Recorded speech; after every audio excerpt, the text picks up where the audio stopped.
Write that down for me, Saito. Write that down for me, Saito. All right, welcome back, everyone. Hello from Burbank. Thank you for joining us.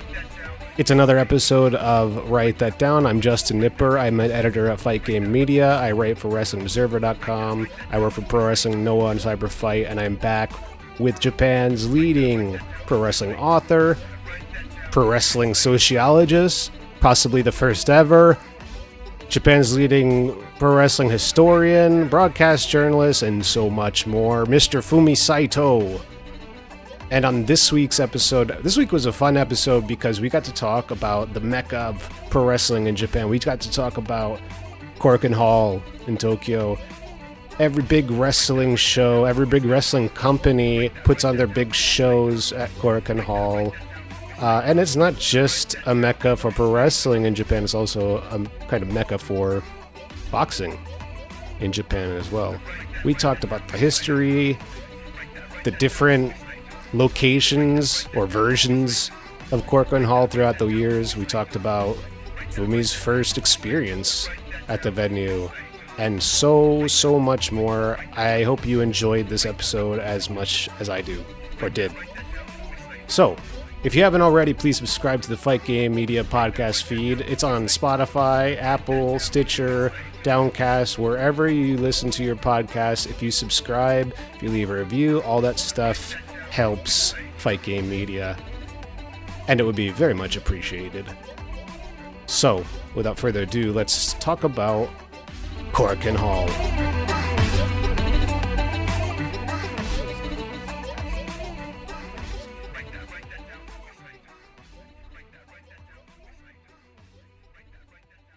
Oh, I was fifth grade. Fifth grade. Okay. Yeah, about the first. Oh, of course. It was Nippon Pro Wrestling, Japan Pro Wrestling, JWA, and Baba and Inoki still together. The main event was Inoki and Michiaki Yoshimura against somebody like Dutch Savage and somebody else, and Inoki against Freddie Blassie. Danny Hodge was working, in the middle. And also the Sakaguchi made run in, just coming back from Hawaii, all tanned, that kind of thing. Ivan Koloff, yes.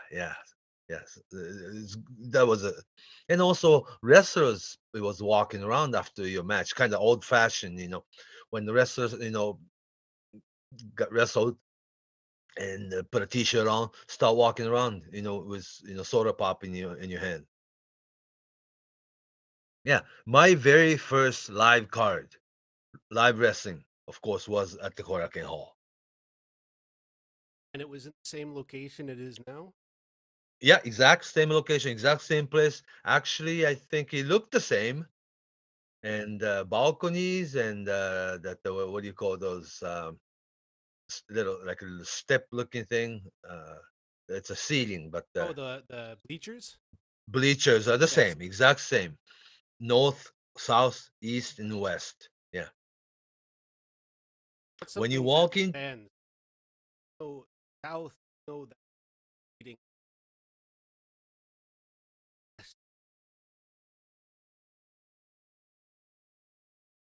yeah, when you walk into the building, you are already on south side, and you face straight up, towards, like a straight out. That's your north, and right hand side is east side, and left hand side is west side. And actually, it's so weird, but it's not even actually pointing north or south or west or east. It came from sumo setting. See, if you have like a compass or something in your hand, that doesn't point north over there.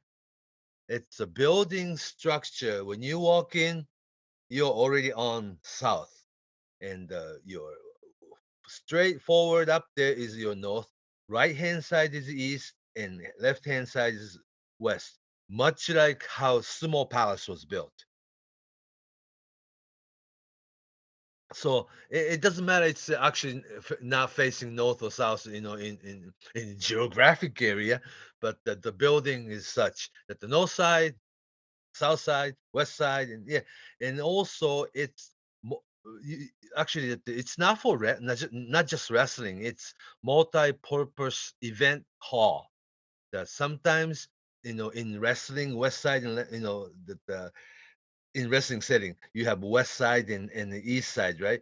All this bleacher is going to be up, and they have different setting like a social dance or gymnastics or the volleyball or yeah, or a lot of dance contests in there. And also, yeah, it's basically boxing building that if you see the north side there's a little step, like a black rubber, on your floor. That's actually wrestling ring. I mean, a boxing ring in half, and you can bring that part into the center, and there goes your boxing ring. So during the wrestling match, some people are sitting right on the boxing ring. Did you know that? A little bit.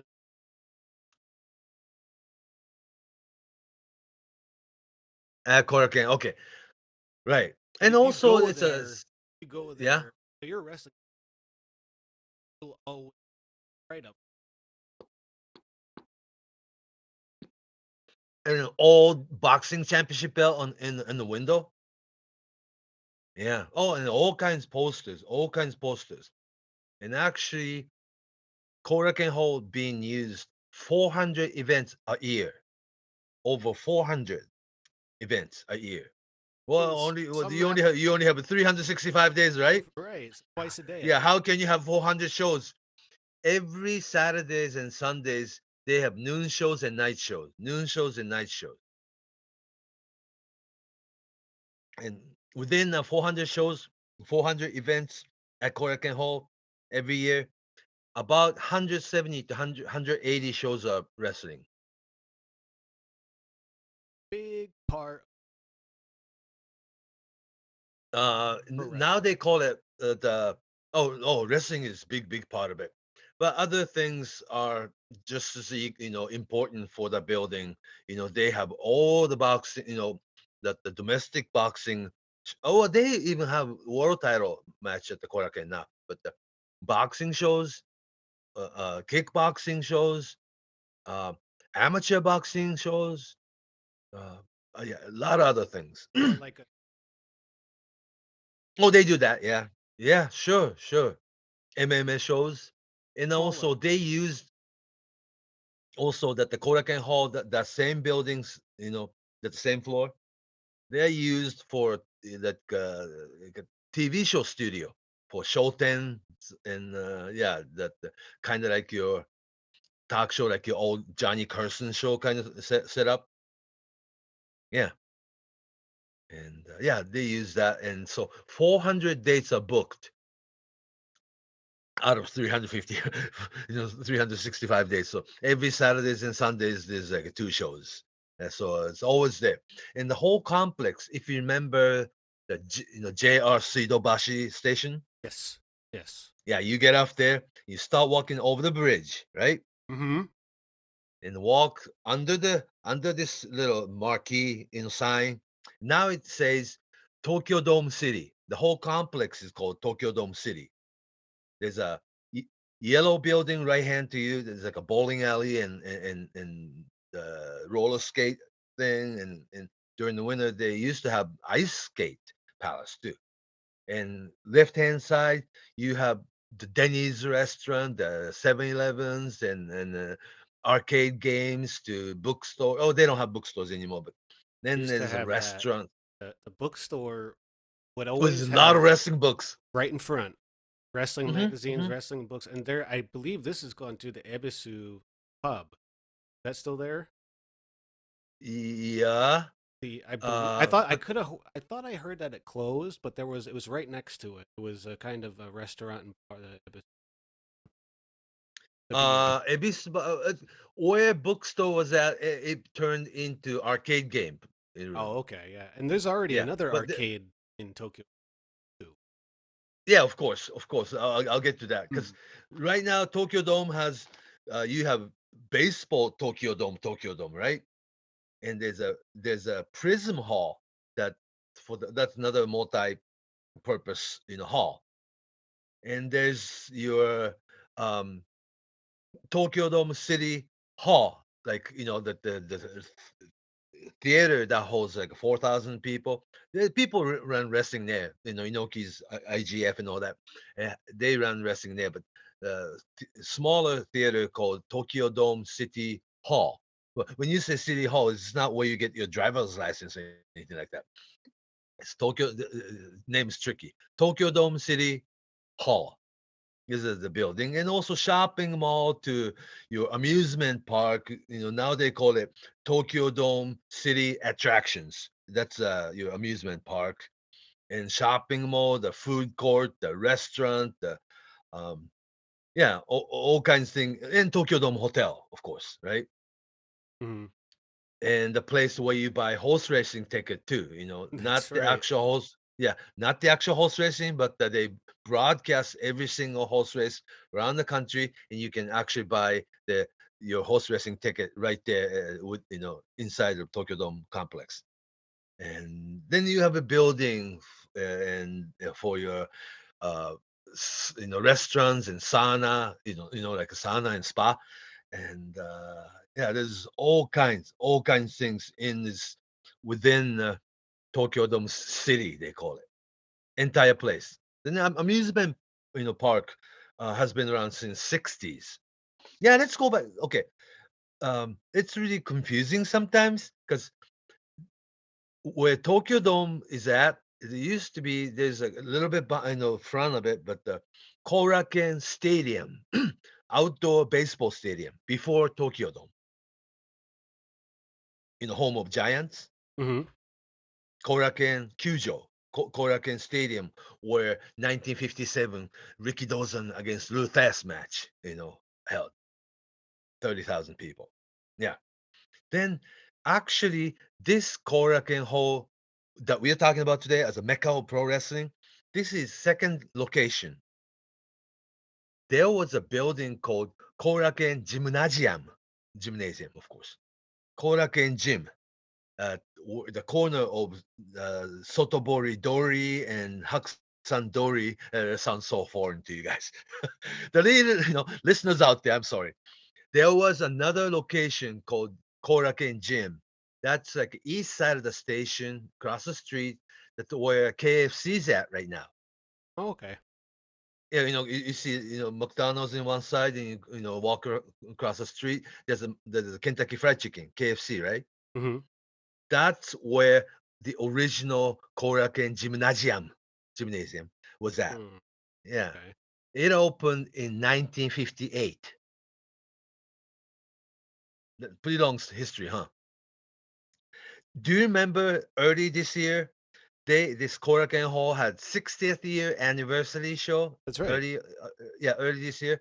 The reason they had this 60th year anniversary was that this Korakuen Gym, the original Korakuen Gym in the corner of Sotobori Dori and Haksan Avenue, Sotobori Avenue and Haksan Avenue, where KFC is at right now. That used to be the original Korakuen Gym for boxing and the volleyball, the basketball, the fencing, the dance contest, the fencing, all these, the sport arena called Korakuen Gym. And they relocated the place to where we see the Korakuen Hall now in 1962.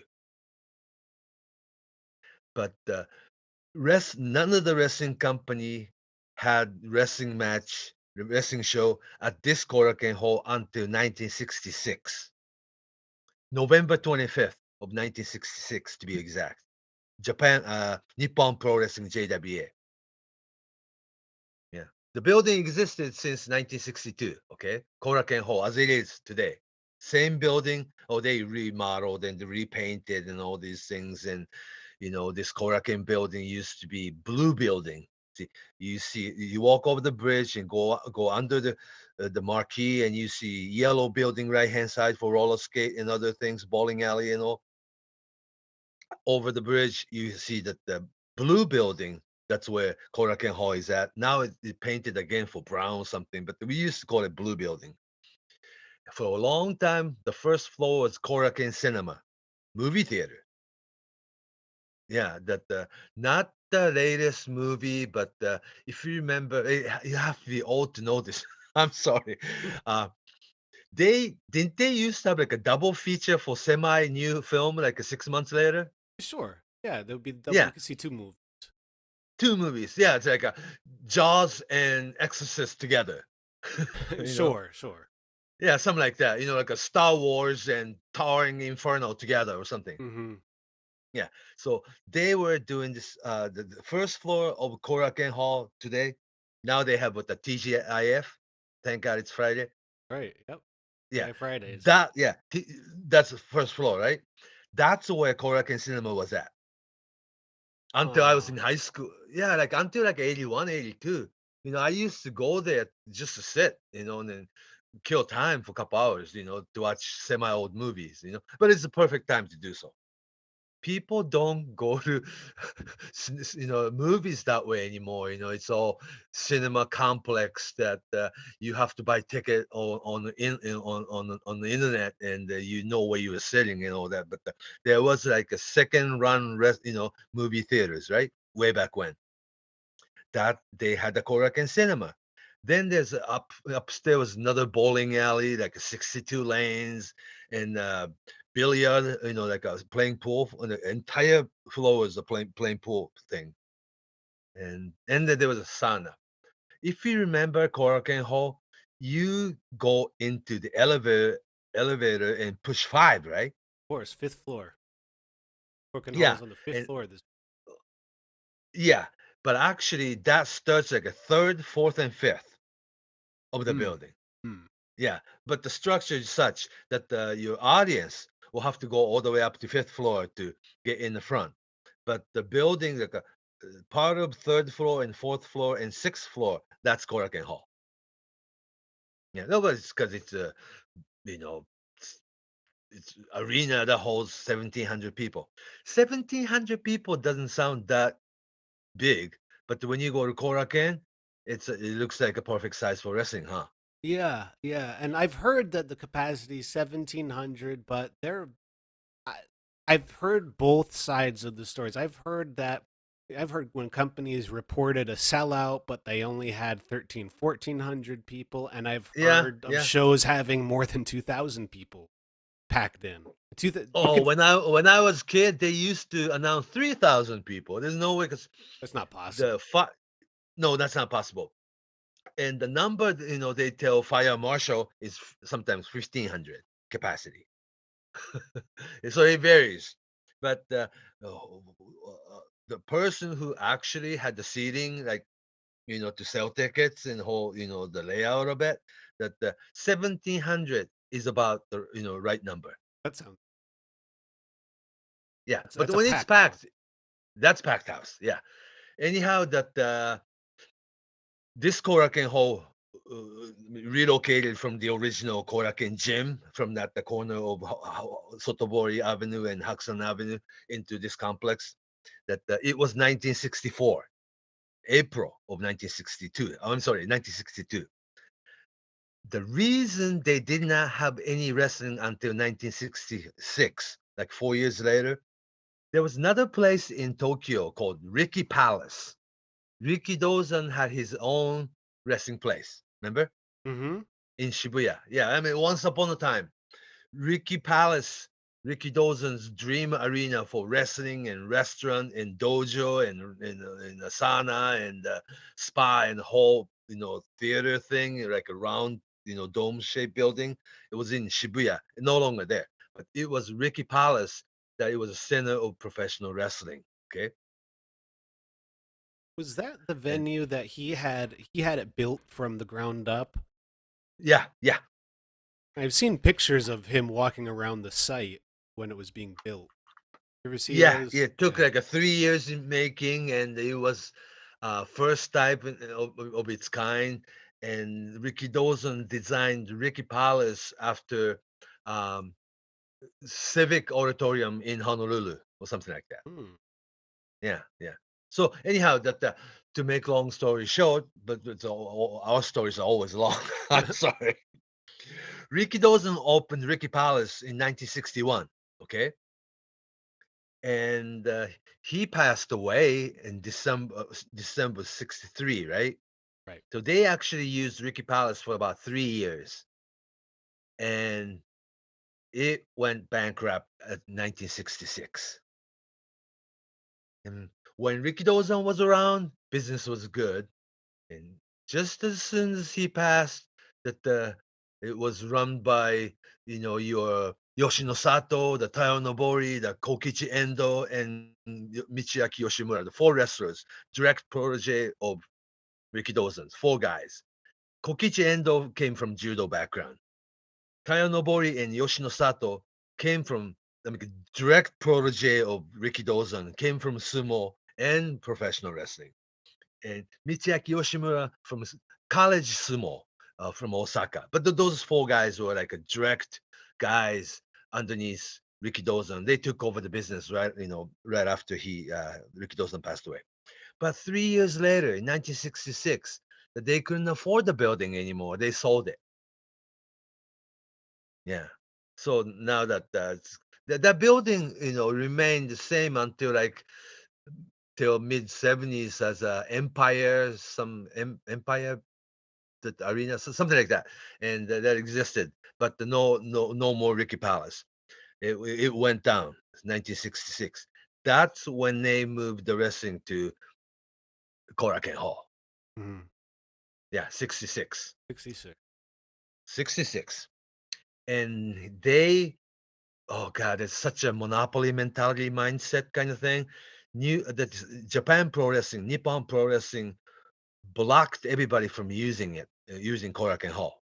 Mhm. Yeah. And the international IWE, other or All Japan Women that already existed, that they couldn't use it for a long time. Mhm. The reason that the New Japan had its very opening match at the Ota Gymnasium in March of 73, the very first show of Inoki's New Japan Pro Wrestling, March of 1973, you would think you have your first show at the Korakuen, right? Sure. Yeah, but the New Japan was blocked by Japan Pro Wrestling. They couldn't use Korakuen, so they went to Ota Gymnasium. It's still in Tokyo, but if you remember that it was Inoki's against Korogach, it was still packed. But the very first New Japan card at the Korakuen don't happen until July of 73.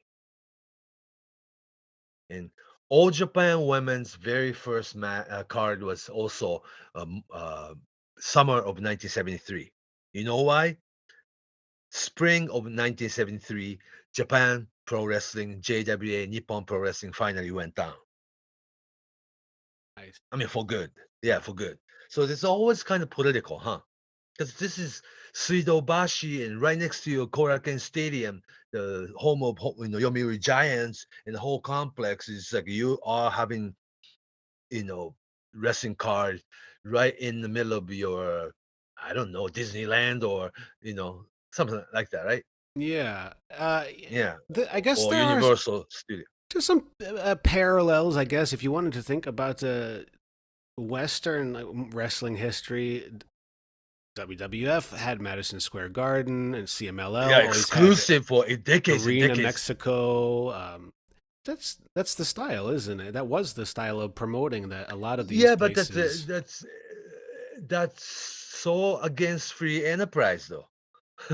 Don't you think? Well, of course, but Yeah, on one hand, it you are becomes a protecting your own business. yeah. I mean, it becomes a completely like you said. We go on for a long time, and that's the discussion we could have for a long time because it is and it isn't. It's unfair, but some would argue that it's also a form of or a strategy That's a of practice. applying free Yeah, enterprise. But that was the way wrestling kind of was. You had to all work over the world. all over the world, not Yeah, just in Japan, all not over the just in the world. States. The promoters would have to, you would see a lot more of them get their own space. Yeah, but it's not amazing that New Japan in Antonio Inoki's New Japan Pro Wrestling couldn't use Korakuen Hall until 73, Hmm. summer of 73. as popular as All Japan Women's were in early 70s already with, Beauty Pair, the Maha Fumiake, and all these Channel 8 exposure singing and dancing and selling March, before men's wrestling were doing. They the All Japan Women couldn't come in Korakuen Hall until summer of 73. Mhm. But mysteriously, though, Giant Baba's All Japan was using Korakuen Hall like in November of 72, while Japan Nippon Pro Wrestling was still around. In last leg, though, but Giant Baba was also a kind of promoter who could maneuver things that way. History can tell you a lot, huh? You see how everything was laid out, and you see how little some things change. Yeah, yeah. And you can understand a lot more without having to read a lot if you just sit, think, and look at what happened. And Corkin is a great spot to start that strategy. Yeah, as an example, huh? I think Because it's so. such a mecca that the center of wrestling industry, huh, in Tokyo. Still very much is. Yeah, well, of course, Budokan's great, 16,000 people, where Beatles played. That Sumo Palace, always great place, that's the nicest looking arena for sumo and wrestling. And yeah, but the Korakuen is like the center of your whole industry. Smaller building, but you go over there, get off the train, get off the subway, and walk over the bridge, and or enjoy the night of wrestling. I mean, it's like Hmm. the place you go. Yeah, It was a and special place too, even though it's not big, like you said. But you brought up Budokan, you brought up Sumo Palace. Those it- places are, like for you the big said, show. yeah, good for the big shows, but when it comes to pro wrestling, when I think of Budokan, I think of Cheap Trick, or I think of kids, Deep Purple or some or Ozzy Osbourne. when I was living in Japan, when Yeah, I never been to Budokan. I know it's in the Kudanshita area, but it would yeah, be one of the main places that high school and college graduates would have their graduation sure. ceremony. Commencement. Yep, So yep. it's always Budokan's always being used. Sumo Palace is it's a sumo hall first and Sumo. Yeah, it's the foremost. home of Sumo So Association. I Yes, think Korakuen Hall is extra special when it comes to pro wrestling because it is the mecca for pro wrestling, and I think there's also an sure, argument for boxing as well. But they've been able to maintain and share the space and have their sure. own histories. But I think that's one of the reasons why it is so special is that. And also, right after off your the JR train, Suidobashi station, you walk just 2 minutes to go there. Hmm. You know, and walking over that bridge, you feeling like you're watching wrestling tonight, huh? Hmm. If you get Yeah, lost, you yeah. can ask anybody on the street. Or Everyone knows anybody, where it is. you could tell these guys are going wrestling show. Hmm. you Hmm. know, yeah. Uh, Well, not because they're wearing wrestling T-shirts or something like that, but yeah, what I also like about the Suidobashi area is that it really is a kind of a fight sport area of Tokyo because not only is Tokyo Dome and Korakuen there, but there's so many martial arts shops and stores in the area. There were merchandise and the stores. home of Kodokan Judo. Yeah, Hmm. New and Japan had their merchandise building there. I sure, don't know if it's still there. yeah, still there. Yes, yes, yes. Todokan, the famous, it used to be in Suidobashi. It moved, but Shidobashi, yeah, right off the train, yeah, right off the gate, right over there. And also, it's not exactly the most expensive area. It's not your Beverly Hills, that izakaya bar and grill, that relatively inexpensive, reasonable bars and restaurants, huh? mm-hmm. Yeah, and Shitamachi. Should we teach that yeah, word? That's like a yeah, downtown area. It's a very like it's not what pretty you think of, shitamachi, yeah. but it's not Ginza. It's not Shibuya. Oh God, Ginza is so expensive, like Oh my Louis gosh, yeah. Vuitton store. Ginza's like Yeah. Times Square or something. Yeah. Yeah, yeah. Then all sightseeing people, and then you walk into Gucci store and buy what, Mm-hmm. But the Suidobashi is so down to earth. Every single fast food there, right? Mm-hmm. Your McDonald's to KFC to your ramen house to everything, and a lot of coffee shop to sit and talk to your friends. Yes. Yeah, yeah. So it's a very friendly area, right? Mm-hmm. And also, yeah, if you God, we must sound old, but when we grew up, there's a lot of bowling alley, in town. You see a gigantic bowling pin standing in top of the building, and you can see that's a bowling alley, right? Actually, can I tell you a story? Yeah, One of the first dates that I went on with my wife was at the bowling alley bowling. Oh, okay, in very good. Korakuen because when we started Okay, dating, I didn't know where else to go. So of course so I you take went to bowling. because I knew Korakuen area. That's the All only right, area I take mean, her to arcade games and the sure. bowling alley, We and would play maybe the go zombie upstairs shooting and do game. or roller skate or something with your My Sharona music or something. Yeah. We didn't do that, but we were pretty Yeah. tuckered up by the bowling that day, but this was a long time ago. But yes, And you if have you want lots to of have options. dinner, there's a Denny's restaurants right there, right? Yep. Or the Yeah. Denny's was, I went there once before one of the morning shows, like a Sunday show. You go at like 11, the Okay. show starts at 12, but it's Yeah. different than a US Denny's. It's got its own Japanese specialties, like omurice. Menus.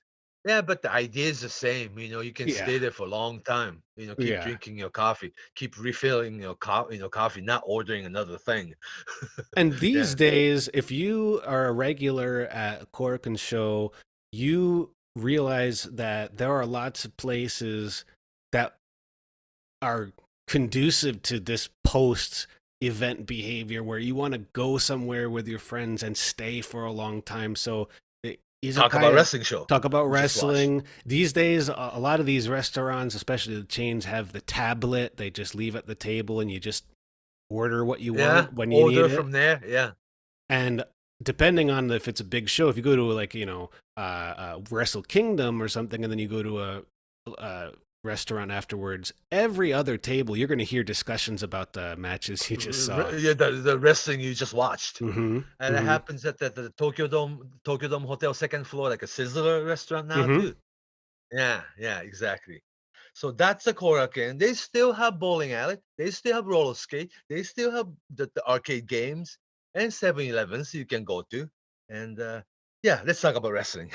Okay. Yeah, I mean, And people do okay, got to realize how crazy and hectic Tokyo Dome City can get, and it's not about the yeah, that the whole wrestling. that the not the Tokyo Dome is big. It's for the NBC and the Nippon Professional Baseball (NPB) baseball, the home of Giants, Mm. and there's the Prism Hall, and there's a Tokyo Dome hotel. All the wrestlers stay. Yeah, Isn't there's a lot and of baseball, I guess, related shops and restaurants. oh, of course, because there's a baseball museum within that Right, complex. right. Yeah, baseball museum. Yeah. And there's another museum, and also there's a what do you call it? A planetarium thing theater. Okay, yeah, right, right. Oh, and Yeah, there's a Thunder Dolphin, Thunder Dolphin. the Yeah, big roller coaster. of course. The Tokyo. They used to call it Korakuen UNC amusement park, but now they call it Tokyo Dome City Attractions. Mm-hmm. Mm-hmm. The Michael Jackson rented the entire place for himself and his people one night, and they Wow. just enjoyed the ride. I mean, all to himself. Once upon a time. Mm. Yeah, but that's the whole area, the whole Suidobashi Tokyo Dome City area is very much fun place that you can stay all day after or before wrestling. Huh? Well, again, another story, but making me sound old too. When I lived there, I would have one day off. When I worked in Japan, I usually worked 6 days a week, so I'd have one day off. And if I didn't have any plan or anything to do, nowhere to go, I'd often go to Suidobashi. You know, Suidobashi just to hang out. just be just to absorb the energy from Tokyo Dome City Hall and Korakuen Hall. There's like a 7-Eleven or like a Starbucks right down in front near the Sure, station. sure. Or the Excelsior Cafe that Hmm. just like Starbucks. Hmm. Is there But no other? Oh, Wi-Fi. Excelsior never had Wi-Fi, so oh, okay, okay. that's And very new different feature. ramen houses. Yeah, Yeah, soba, great soba yeah. ramen. And Um, now that the Tokyo Dome has this great looking food court, inexpensive food court right in okay. there. Yeah. But we gotta talk about wrestling. Korakuen Hall is what did Vince McMahon Sr. say about Madison Square Garden? What goes in Madison Square Garden goes in wrestling. Is that it? Something like that. Yeah, yeah. I think that the same could be applied to Korakuen Hall. For instance, legendary Abdullah the Butcher had his first match in Japan at Korakuen Hall in 1970. His debut match was at Korakuen. Abdullah the Butcher. 1971, Mil Maskers. His debut match in Japan was at Korakuen Hall. 1979, Bruiser Brody's very first match was at Korakuen Hall. Isn't that interesting? It's And the starting point for a lot of famous talent. And the night that the Jan Baba and Dick Baya the Destroyer made his first made a tag team for the first time, but way back in the 72, 73, that was Korakuen Hall also. In 79, there was Harley Race against Abdullah the Butcher NWA title match. That was at the Korakuen. Yeah. And later on, okay, Great Cup 1983. Fast forward a little bit, still all time, but the 83, Great Kabuki debuted at the Korakuen Hall. See, he was not Great Kabuki in Japan, and he went to America and became Great Kabuki in Dallas, right? And then he became, grew his hair long and just became another person. And he became the Great Kabuki, and he returned to Japan. He made debut at Korakuen Hall. Useless trivia, but the opponent was J.J. Dillon as a wrestler. That's good trivia. Yeah. I didn't know that. Yeah. And also, New Japan had a lot, that when Riki Choshu turned on Fujinami, then a little bit later on, Riki Choshu, forming his own faction, Ishingun, and all the Riki Choshu guys, Japanese heel, right? That was October of 1982. The six-man tag team: Inoki, Fujinami, Riki Choshu against Abdullah the Butcher, Bad News Allen, and S.G. Jones. Six-man tag team. Once again, Inoki, Fujinami, Choshu, one side. The other side, Abdullah the Butcher, Special Delivery Jones, and Bad News Allen, right? Then during the match, Choshu turned on Fujinami, and no going back. That's the birth of long hair Riki Choshu. Big Interesting, moment, Korakuen. There's so many famous pictures They from that had to moment. do it at the Korakuen. It's always televised, right? Mm-hmm. Yeah, and then during the same period, that it wasn't even taped for television, but the interesting match like Nobuhiko Takada against Bret Hart happened at the building. I mean, both young guys, right? Right, yeah. But can you imagine Nobuhiko Takada against Bret Hart when nobody was noticing anything? I mean, both of these guys are famous Will go on and become one of the biggest stars, like 10 years later, Yeah. And something like Mitsuharu Misawa against Atsushi Onito single match at Korakuen. Sure. Yeah, isn't that interesting? And the open tag before, the real tag team tournament, the opening night, 77, Abdullah the Butcher attacks Terry Funk and cut his arm. Yep. Yeah, famous, right? Yep. That's at the Korakuen. Yeah. And a lot of the famous real world tag matches with the Sheik and Abdullah the Butcher chasing everybody through the venue. And also a lot of the champion carnivals and the real tag team tournament opens at the Korakuen, so they do the big fight. Right? Sure, big matches on the first day. And also people like Sheik, Abdullah the Butcher, Stan Henson, Bruiser Brody, they all walk around into the crowd. So you get chased, there's a childhood memory that I got chased by Abby. Oh my gosh, and that's at Korakuen.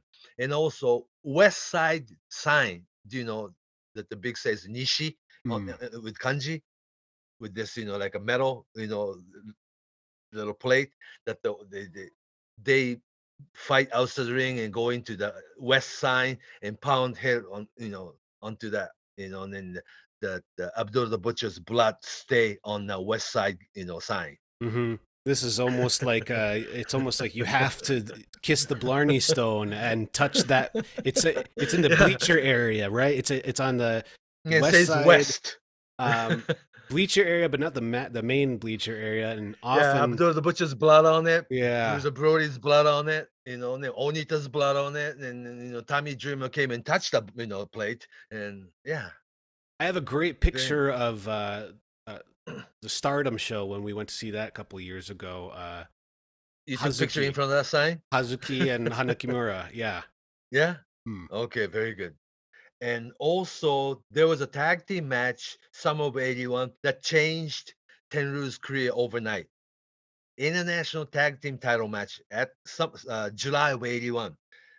Baba and Jumbo Tura still international tag team champion. It's the two belts combined a little bit later on in late '80s, international tag team title and PWF tag team title. They combined and became world tag team title. That is still today's All Japan's tag team title. And Hmm. they're still using the same physical belt from 40 years ago. Yes, very But anyhow, old, yeah, old all the things leather. coming off, yeah. The Baba Jumbo champion, international tag team champion, against Tenru and Billy Robinson. Isn't that interesting? Mm. Overnight, that the Tenru was whole focal point, and he really, just dominated. Not It's hard to explain, but it looked like I was there. Looks like Tenru worked the entire match almost. Hmm. Yeah. The reason they had to put this match together was that Dickie Slater got hurt and went home early. Hmm. It was going to be originally Billy Robinson and Dick Slater together challenging Baba and Jumbo, but the Dick Slater got hurt and went home early, and they put Tenru in that spot. And there's like his one night opportunity because he was obviously like a third guy, right? Baba, Jumbo, Tenru, but the distant third at the time, still wearing purple tights. Right. I was going to But ask, is he wearing the black and yellow yet, or is he wearing the no, colors? no, Yeah. not yet. It's a purple tights, but it worked too because Billy Robinson and Tenru had matching purple tights that night. Okay. Yeah, it was very interesting, and he worked like like a fish in fresh fishing on the river or something. He did everything smooth, and people were paying attention to Tenru that night. Hmm. Not anybody else. Little bit of Billy Robinson, but the Jumbo and Baba were on the receiving end. Of course, they defended the title at the end of the night, but it was Tenru people were watching that night. And its perception is everything, right? Sure. That the people started looking at Tenru as the main event guy. Wow, didn't know how he was this good, and that changed the Tenru's career overnight. That was at the Korakuen. I needed that, and also what we cannot forget that the Korakuen was a place Maeda kicked Ricky Choshu's face. That's right. Yep. That was at the Korakuen. That's '87. The six-man tag team. Choshu, Ricky Choshu, Masa Saito, and Hiro Saito against UWF. Akira Maeda, Nobuhiko Takada, and Osamu Kido. Six-man tag team. During the match, Ricky Choshu putting his signature scorpion on somebody. I can't remember. Could be Uh, Kido, could be uh, what uh, Hiro on Saito Kido. or maybe Osamu Kido. Osamu Kido then, because Choshu and Masa Saito and Hiro Saito on Ricky Choshu side. And Maeda UWF side was Akira Maeda and Nobuhiko Takada and Osamu Kido. Mhm. And so it had to be Kido then. That Ricky Choshu put his signature Scorpion Deathlock on it. Maeda snuck up from behind and kicked him in the face, and it made like a sound. Mm. I mean, It, when you kick somebody, it make funny sound, like a um, kicking somebody's bone. it was also it didn't look the same as what wrestling fans were used to. It was a straight shot to his face, unprotected. Oh, okay. And then his, the flesh around his eye it just popped, like really swollen right away. So you heard something and you knew it was Yeah, wrong. yeah. It's like a like that. So how did people react inside the venue? Do they know what was going on or? Something strange just happened. Yeah, something really strange just happened, and 2 minutes, 3 minutes after that, the match continued, but Ricky Joshi went ahead and clotheslined Takada, and Takada laid there 1, 2, 3 right away. Like, you got to take this home, right? Mhm. And then there was a fight, between Ricky Choshu and Maeda, and Maeda punched. I mean, Ricky Choshu punched Maeda in the face too, on the apron. And what was happening? I talked about this in other podcasts, maybe with you. Young Scott Hall was watching from the ramp the entire match. Right. Yeah. He thought it was a big angle. Oh, that was good angle. It wasn't. You know what I'm saying? Mm-hmm. Yeah, yeah. Because he witnessed on the previous tour, he witnessed the IWGP tournament final, right? Inoki against Masa Saito, and Inoki beat Masa, of course, to win the fifth annual IWGP tournament, 1987. Then that night, the IWGP became the championship belt, not the tournament anymore, but the championship to be defended. Then Ricky Choshu come in and challenge the old guys, right? And Fujinami joins, Maeda joins. Now you have now leader against new leaders. That Inoki, Sakaguchi, Masasaito, Fujiwara on the one side, older guys, and Riki Choshu, Fujinami, Maeda, Kengo Kimura, Kuniaki Kobayashi on the younger generation on the other side. Therefore, that the generation battle begins, Mm. right? And that was the big angle right after the final match in the tournament, in the final match. And young Scott Hall witnessed everything and said, "Oh, this is one big great angle, man." And it later on became NWO idea. Mm. That's right. Yeah. So Maeda kicking Riki Choshu's face in the ring happened at Korakuen Hall. We're talking about Korakuen Hall tonight. If you remember Bruiser Brody with suit and tie, quitting All Japan and showing up the Korakuen Hall of Mm-hmm. New Japan show. Showed That up was with also Inoki in the ring. He was, I think, the yeah, only yeah. time I've seen Brody wearing a suit and tie. Suit, right, right. That was at the Korakuen Hall, of course. How Yeah. about, I don't know if this was at Korakuen, but what about the night that Brody left New Japan and Fujinami got his big chance? That was a Sendai. That was Sendai. Okay. Okay. Yeah, yeah.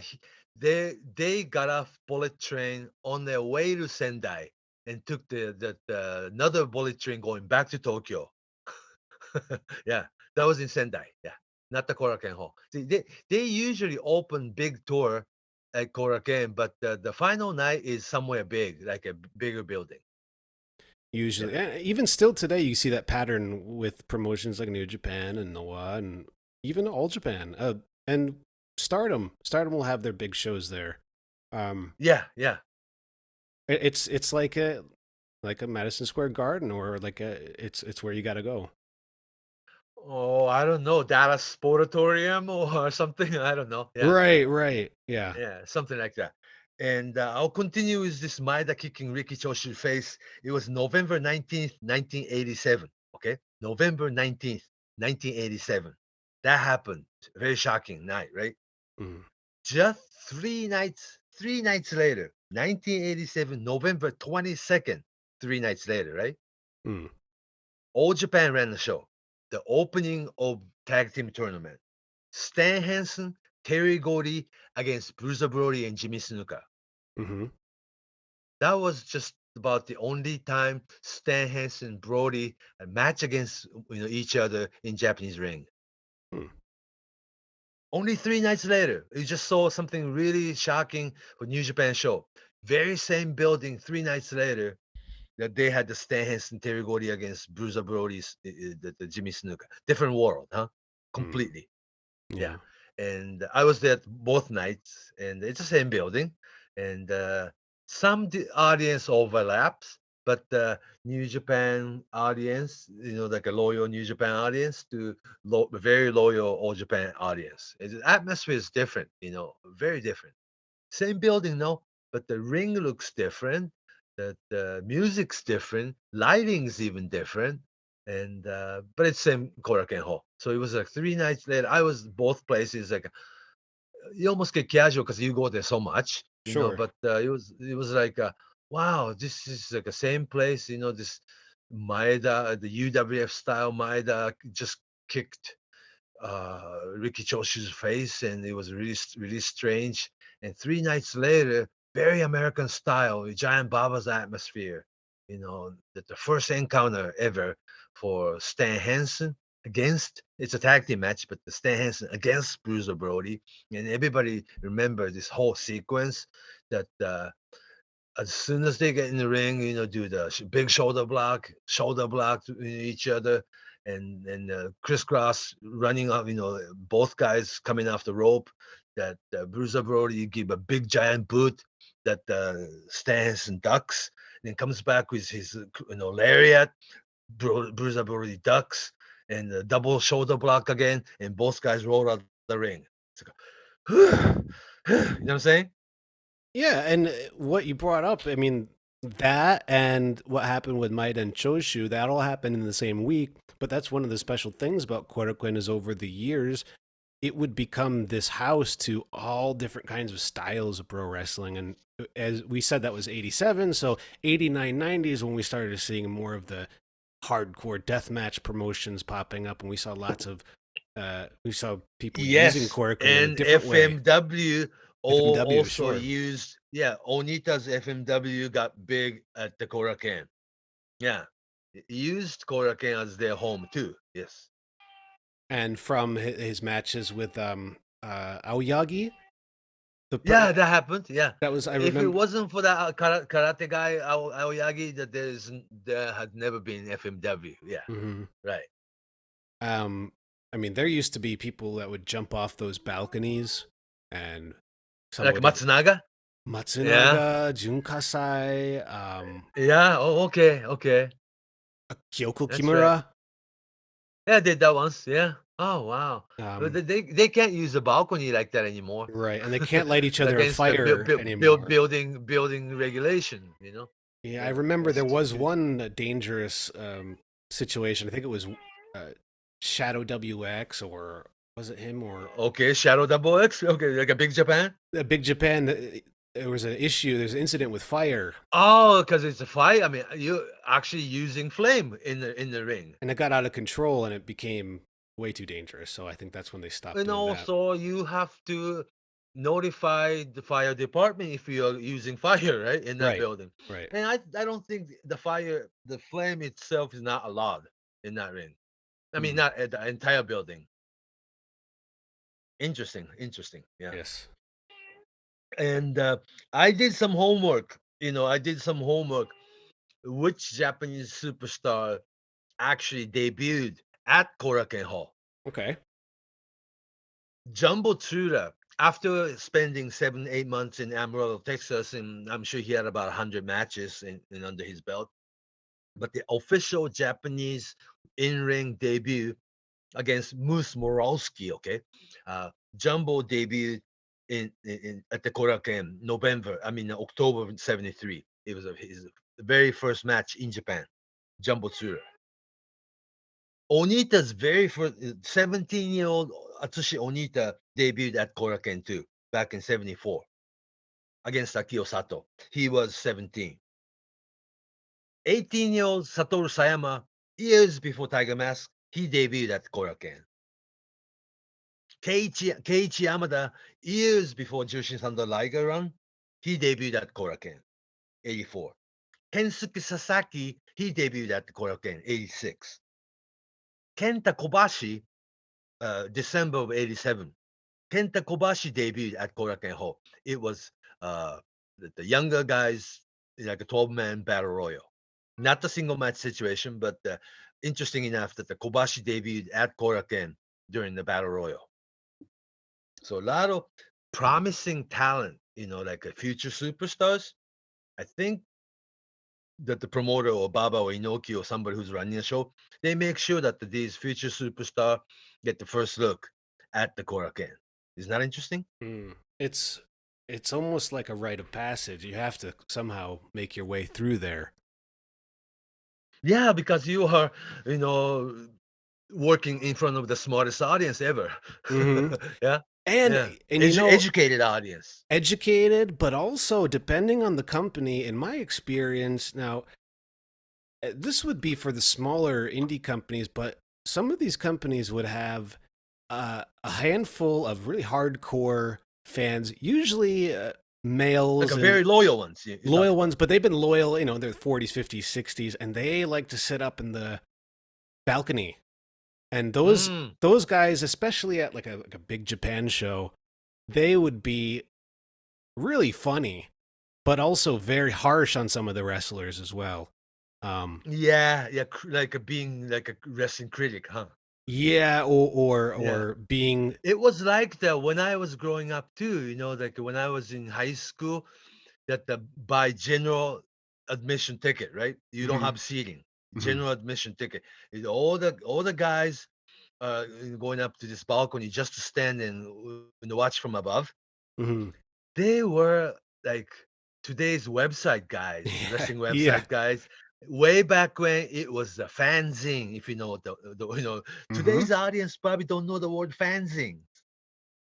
Well, The younger guys put together all their own magazine with your photocopies and stuff. You know what I'm saying? hmm. Yeah, they're taking their own photos from balcony. Those crowd, those audience, like a hardcore audience, but they think they're half smart, right? And And they those audience, yeah, oh, I was gonna say, I just remember them. They do that, and they lay into some of the younger wrestlers, make sure that it's, they, yeah. you know, pay their dues, and they tell the other wrestlers, like lay it in or hit them harder or something. I remember Daiichi Hashimoto always got a hard time from guys up in the balcony. I guess because nothing will be handed on silver plate kind of thing, right? Yeah, and they're the gatekeepers. These guys. Yeah. So yeah, it's like all through this, 70s and 80s, there was like a fanzine audience up in balcony, like all being like a wrestling critics. It's kind of like if you ever watch the Muppets. It's those two old guys that sit in the balcony. You ever watch the Mm, old mm, Muppet show? sure. Kind of like that. Yeah. Making comments. Cynical old men making comments. Yeah, but Yeah. I Yeah. always enjoyed that too because it was its own special little part of the show. It never went over the top or like over the line, but it was And consistent. also after all, they are the most loyal audience too. They're They at never every go away. show. Yeah. Yeah, they never go away. And they're the ones spending money, buying everything, watching everything, you know. So, One if thing do you oh, remember uh, All Japan January 2nd, 3rd tradition? of Every yeah, I mean all Japan running Korakuen, back to back on right. January 2nd, 3rd. Yeah. That tradition started 76. Okay. Yeah. Yeah. And now that the zero one or pro wrestling nor they run January 1st, the New Year's Day, right? So it's not no big deal. Not no, well, it's a big deal, but the January 1st in Japan, you don't do anything, No. right? No, it's a day of rest. No businesses are open. It's a Yeah, I big mean, holiday. like a Christmas Eve, that I mean, stay home or bored, but you stay home with your family or your parents, or you just stay home January 1st, you know. But the tradition was broken in 1982 when New Japan had January 1st show at Korakuen Hall. Mm. That was 82. That Antonio Inoki against Roland Bach. But maybe most of the listeners out there are not familiar with Roland Bach, No, right? not unless they're from Germany. Yeah, he's almost like a backstreet promoter. See, when you hear about Europe in wrestling from Europe, you think about people like Otto Vance, right? Sure. This guy was a wrestler and promoter, and also went to like a Mexico Olympic, and is just a tough guy. But it's not a mainstream.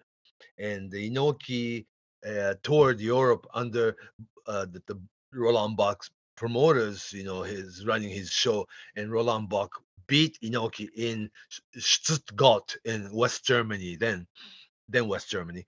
That he became big deal that let's invite Roland Bach over. He's a mysterious wrestler who beat Inoki in Europe.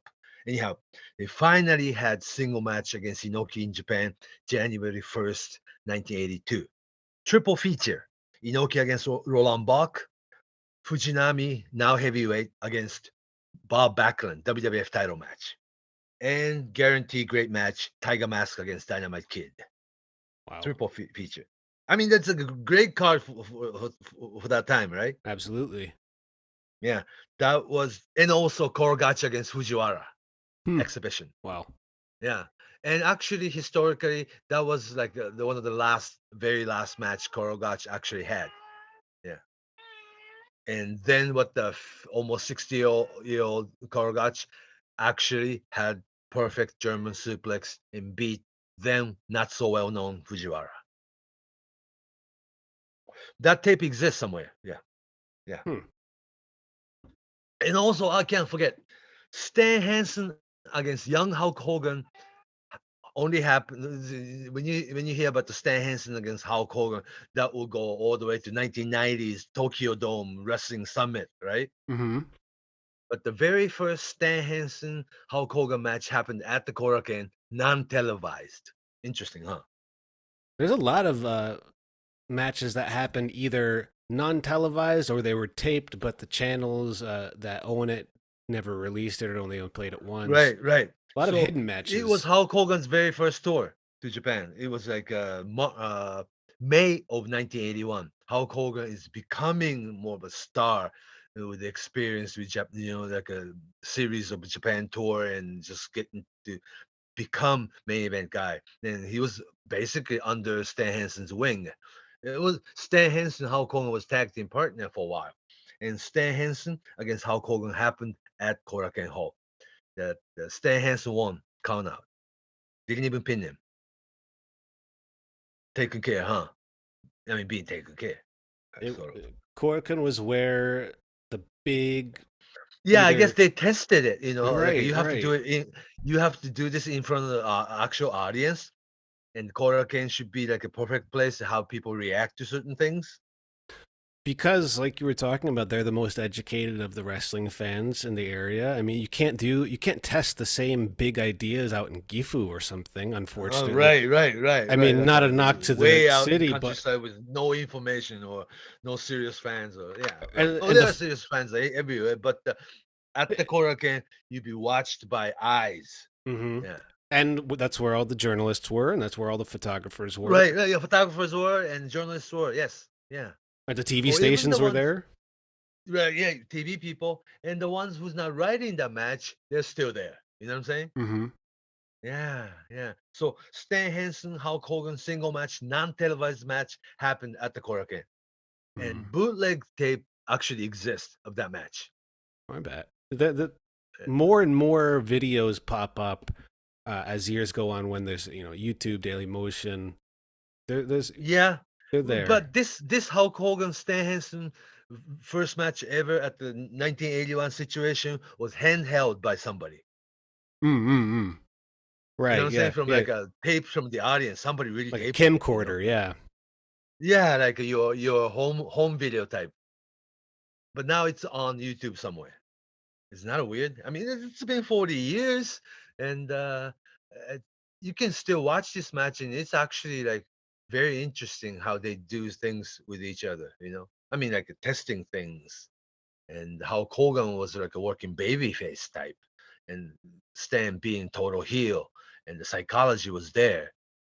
So they have been testing things. Yeah.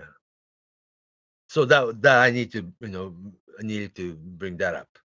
There's so many things, so many matches, important matches. That the second version of UWF, reincarnation of UWF style, Akira Maeda against the Kazuo Yamazaki, and both guys in their prime, they had their first UWF match over, at the Korakuen. And that was a couple years before that, like in December of '84. Korakuen show, the first version of UWF, non-televised but videotaped, that the Super Tiger that Satoru Sayama was no longer Tiger Mask, but he had a purple tiger, mask, and his name was Super Tiger. Hmm. Him and Fujiwara tried the shoot style match at the Korakuen for the first time that night. Mm. I mean, like, stop bouncing off the rope anymore. No more drop kicks. No more good-looking suplex. You wrestle, submission, kicks, and the convincing suplex, but not the pin, but to go into the submission hold, and then you escape to the rope. Then people start clapping, because they didn't give up. And just they tried the new style that night. It was December of '84. Super Tiger, Satoru Sayama, and Fujiwara did almost like a big experiment. They had to do it at the Korakuen Hall. It was the experimental. It was where you would experiment. It was where you would have your biggest, most important matches. It was the sacred ground. It was a laboratory.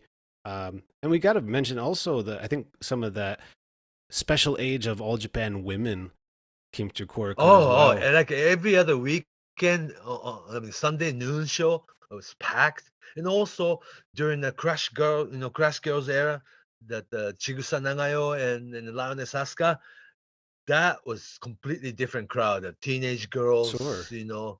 Yeah, it was always packed. Yeah. 82 on to 88-ish. Yeah. 83, 84, 85, 86, on to like 88. Yeah. They had this Crash Girls boom period. And the Korakuen Hall was the place. Yes. Yeah. I'm glad you brought that up. Same building, but completely different crowd, but still packed, And still, maybe some of the more or most important matches or times of that era for the company. Yeah.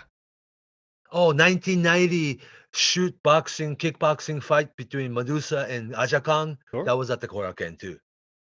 And Yeah. when you say shoot, I think of a couple of years later they'd have Pancrase shows there. They'd have more UWFI shows. Sure. And also at the Korakuen, it's like you were sitting in almost like a ringside seat from everywhere. There's no bad close seat. enough. There's no Yeah, bad there's seat. no bad seat at the Korakuen. Right. Even if you're up in the balcony, it's it's very close. great. Yeah. And before we finish, I wanted to talk about one thing that I think it's so special about not just the scene in Japan, but Korakuen in general. And when you're at a wrestling show and you're watching a big time match, and as it builds and builds, something special about Korakuen is when everyone in the venue begins stomping. They start stomping. Yeah. And that's something. It's Yeah. something that you can't. It's really difficult for it to come across on television, no matter what the tech is. And you can feel it though. You feel it in your body. During the pandemic, no loud cheering or anything like that. You're clapping and stomping. Right. Yeah. But we do that still. But the stomping, I think, if you do get a chance to ever go to Korakuen Hall, that's what you should get involved. Because, be a part of it. And it's a really different feeling. It's a really special kind of intense feeling because that place rocks. That place really starts to shake if the match is good and people are into it. People are really slamming their feet on the concrete and the wood. And I just have memories where you feel the whole venue vibrating through your body because of the stomping. You do feel that you're part of the show too, huh? Yeah, I mean it's also so different from, I guess, shows in the States these days where there's a lot of crowd interaction, but also like playing with certain sections of the crowd. There's a lot of there's a disconnected feeling throughout some shows in wrestling today. But in Japan, there's always the fans, especially at the Korakuen, yeah, especially at the Korakuen Hall because because of how it's set up. Your eyes, you can't escape what's going on in the ring. It's really close. Yeah. Now that we talked about okay, go ahead. Oh, I was just gonna say, even if you go out to the front hall to buy merchandise, go to the bathroom, you hear everything that's going on. Right. And that's like how Hana Kimura grew up, right? Right. Yeah, I mean, we listening should to the talk about sound. that too. Yeah, That front listening to the hallway. sound. It's like he could, she could tell that. Well, match will be over in about 5 minutes. The crowd reacts a certain way. That sound, you get Yeah, used to there's it. that sounds like a babyface comeback. Oh, sounds like that the heel heat or yeah. And you could probably hear a false finish number one, false finish number two from the distance. You know what I'm saying? Yeah. Oh yeah. And it's like we talked about All Japan, Nippon Pro Wrestling, All Japan Pro Wrestling, New Japan Pro Wrestling, UWF style companies, FMW, and All Japan women and other women's wrestling. But now it's actually, see, we have like over 100 wrestling companies just out of Tokyo, right? Mm. For smaller independent, Korakuen is your big, huge event. That only happens like once a year, for smaller companies, because it's like it's a privilege and it's a really like honor to run your show at the Korakuen. It only happens once a year or so, for a smaller independent company. So that's your Budokan show kind of thing. Mm. Yeah. Like we said, there's like 180 shows at wrestling shows at Korakuen every year, then it so now that the New Japan runs Korakuen like 50 times a year, usually you get 2 days back to back, sometimes 3 days back to back. And today's New Japan Pro Wrestling don't run any like a Bing Engo or anything like that at the Korakuen. It has to be a bigger place, But for a smaller company, that's your like a premier big decorated, like a big show. That's Korakuen. The feeling is still there. Oh, of Yeah. course. Yeah, it feels Yeah, special. but then New Japan is becoming more and more like a WWE-ish that they don't bring a whole lot to your Korakuen show. It's your house shows. Seriously, today's New Japan, when you go to New Japan show at Korakuen, they'll give you like a showcasing, all the talent, like a 6-man tag team, 8-man tag team, 6-man tag team, 8-man tag team, 6-man tag team, 6-man tag team. And then you have 50 guys working the show, but it's all 6-man tag team and 8-man tag team, and it's still show ends right at 9 o'clock. Mhm. Yeah. So it's Business different as feeling. usual. Yeah, another day. Yeah. Yep, another day. Yeah, another day. But the special feeling about Korakuen for this wrestling industry and wrestling community and the whole wrestling fans, that the feeling for Korakuen is still there. Yes. It always will be. I mean, there's no place that's like it. I mean, yeah, it's getting older. Like we said, it opened back in 1962, and earlier this year they had 60th year anniversary show, and both New Japan and All Japan sending guys, for the in a promotion show, and all the different company worked the show, and because Korakuen Hall is such a special place. hmm. Yeah. Go there if you ever can, I suppose. That's my advice. Yeah, when you go to Japan, you have to go to Korakuen Hall. Yeah. Even if when there's you come not a to Japan. show, I mean, you can just go right up and check it out. Yeah, I think so. Yeah. I just take picture in front of the wall or something. Oh, and then the graffiti on the stairs. Right. All the Yeah. past wrestlers and fans and Yeah, or everything. the graffiti. People write Yeah. shit. hmm And they don't erase it because it's like art, right? There's Almost stuff that's been there for years. years. It's still there.